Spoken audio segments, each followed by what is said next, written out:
1, 2, 3 যেন স্লিপে catch practice দিয়ে প্রথম টেস্ট শুরু করল বাংলাদেশ।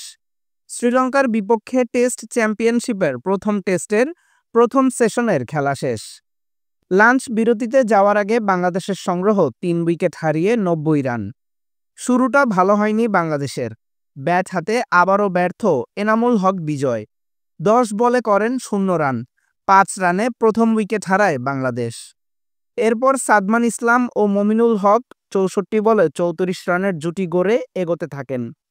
স্লিপে দ্বিতীয় ক্যাচ দিয়ে 53 বলে 14 রান করে সাদমান আউট হলে জুটি ভাঙে।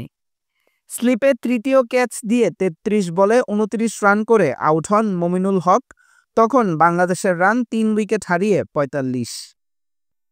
এরপর অধিনায়ক নাজমুল হোসেন শান্ত ও মুশফিকুর রহিমের 71 বলে 45 রানের অপরাজিত জুটি স্বস্তি দিচ্ছে। শান্ত 43 বলে 25 রান এবং মুশফিক 31 বলে 20 রান করে আছেন অপরাজিত।